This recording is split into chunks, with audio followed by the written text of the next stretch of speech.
line and on the back of the mastoid process. Splenius assists in rotating the head toward the same side. This muscle beside splenius is levator scapulae, which is shown in volume 1 of this atlas. Lastly, we'll add trapezius to the picture. Here's trapezius.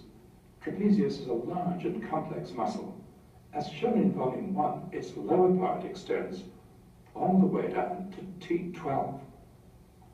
Here we're concerned only with its upper part. The upper part of trapezius arises from the medial part of the superior nuchal line and from the nuchal ligament. Its fibers fan out downward and laterally to insert on the spine of the scapula, the acromion, and the lateral third of the clavicle. The trapezius muscles largely define the shape and outline of the neck, both from behind, here are the two trapezius muscles, and from in front. This is trapezius again. Trapezius is thought of mainly as a shoulder muscle. Its upper part raises the scapula. In addition, when the scapula is held steady by the action of other muscles, trapezius acts in the same way as semispinalis, in extending the head and in keeping the head upright when we lean forward. The last muscle to add to our picture is the sternocleidomastoid. Here it is. It arises from here on the mastoid process and just behind it.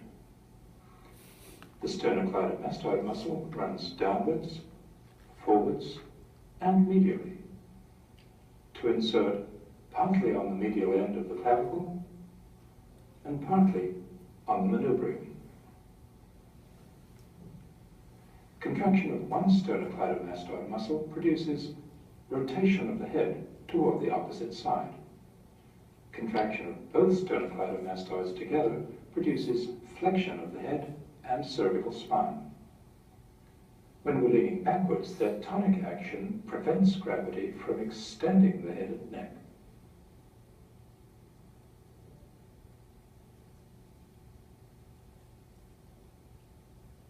All right, there's one more video that will show TMJ and that whole complex of muscle. Let's watch that. Then I keep forgetting because we started a half hour early because it's convention. Let me show that brief video. It's really good talking about the disc and the muscles, the internal and the extralateral pterygoids or the medial pterygoids. And then let me show you the muscle exam, just the video, and then let's take a break. You all can stretch your legs, maybe get a cup of coffee upstairs, just a brief break for like 10 minutes. And then we'll come back and do the anatomy lesson, and then we'll get into how to inject the muscles themselves. How's that sound? You all been doing a great job of listening for a couple of hours now. Let me show you the TMJ portion of this gentleman from the University of Lexington. I will get you his name because you can get these videos offline.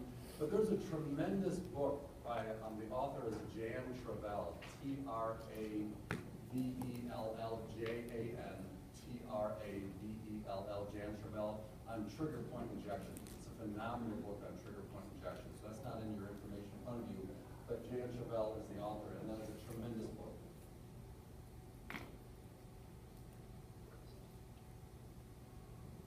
Seeing the mandible, let's take a look at the joint that enables it to move, the temporomandibular joint.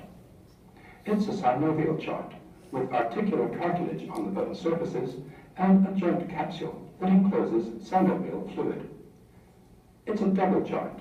There are two separate synovial cavities, one above the other. These are separated by an articular disc that's flexible and highly movable. This arrangement permits two kinds of movement, as we'll see. Here's what the two joint surfaces look like in the living body. They're shaped quite differently. The articular surface of the condyle is curved sharply from front to back. It's almost pointed on the top. The articular surface of the temporal bone has a double curve.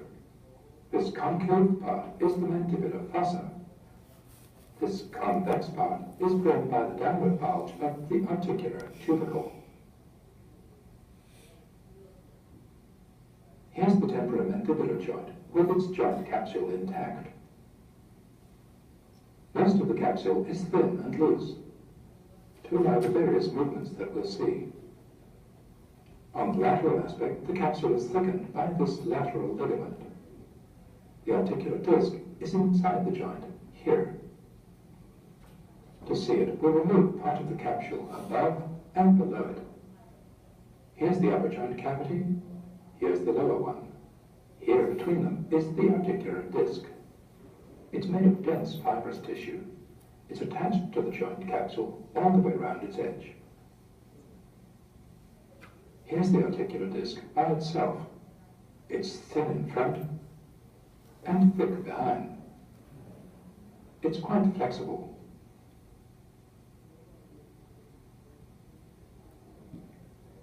The two kinds of movement that can occur at the temporomandibular joint are a hinging movement and a forward and backward gliding movement. So rotation then The translation? hinging movement takes place between the condyle and the disc. The backward and forward movement takes place mainly between the disc and the temporal surface. That's the translation. The normal opening and closing of the jaw is a combination of the two movements. If you put your finger here, you can feel the condyle moving forwards as the jaw opens. Forward movement of the body of the mandible is held in check by two ligaments that lie outside the temporomandibular joint. We'll add these to the picture after we've looked at the four principal muscles that move the jaw. We'll move on now to look at those four muscles. They're known collectively as the muscles of mastication. The muscles that close the jaw are much more powerful than the ones that open it. Closing is produced by three large muscles on each side: the medial pterygoid, the temporalis, and the masseter. Opening is produced by the lateral pterygoid muscle, which we'll see in a moment, and by some smaller muscles below the mandible that we'll add to the picture later in this section. Of the four muscles that we'll look at now, we'll start with the one that's hardest to see, the lateral pterygoid. To get a look at it, we need to remove the coronoid process and the zygomatic arch. This lets us see the infratemporal fossa and, behind it, the lateral pterygoid plate.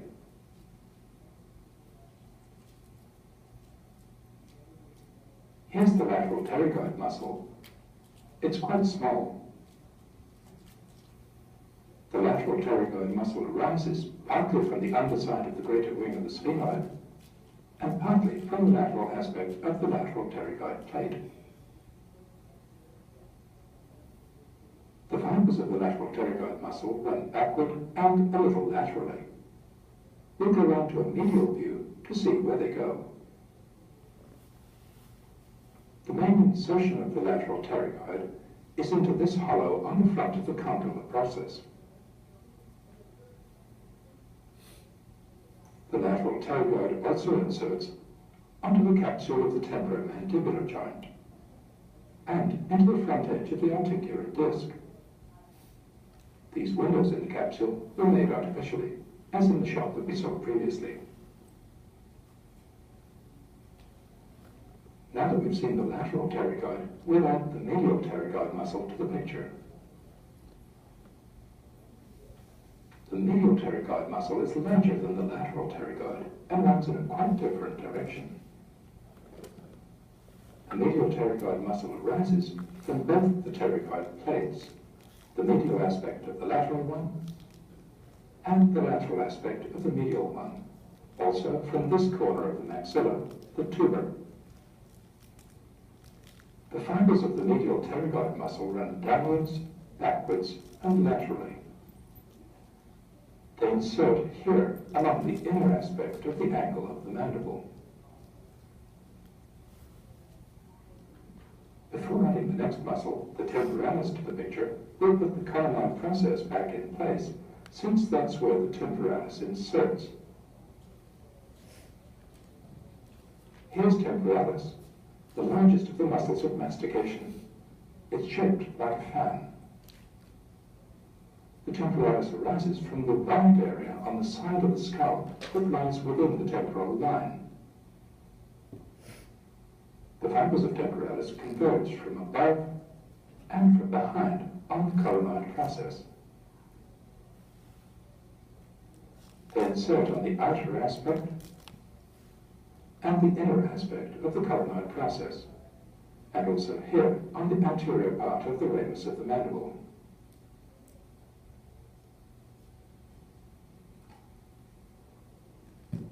Now we put the zygomatic arch back into the picture. The temporalis muscle lies inside the zygomatic arch. Near its insertion, the temporalis is a thick muscle. It occupies the whole of the infratemporal fossa. The temporalis muscle is covered over by this dense layer of deep temporal fascia. The fascia is attached to bone along the zygomatic arch and all the way around the temporal line. Lastly, we'll add the masseter muscle to the picture. Here's the masseter. It's a thick, powerful muscle.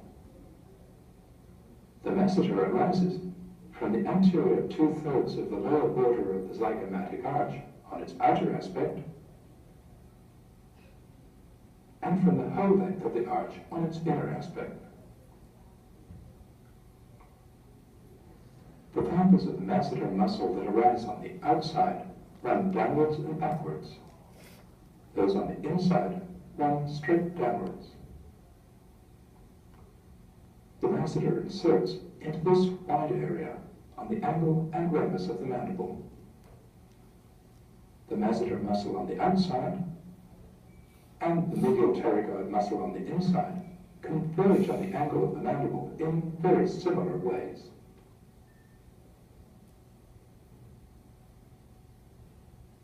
Now, let's take a look at the actions of the muscles that we've just seen. The action of closing the jaw is performed by the upward pull of the temporalis, the masseter, and the medial pterygoid muscles. Opening of the jaw is brought about partly by the force of gravity, partly by the forward pull of the lateral pterygoid muscles, and partly by the backward and downward pull of muscles we'll see in a minute that act by way of the hyoid bone. We've not yet seen the two accessory ligaments that restrain forward movement of the mandible. These are the stylomandibular ligament and the sphenomandibular ligament. The stylomandibular ligament goes from the styloid process to the angle of the mandible. The sphenomandibular ligament goes from this small projection, the spine of the sphenoid, to the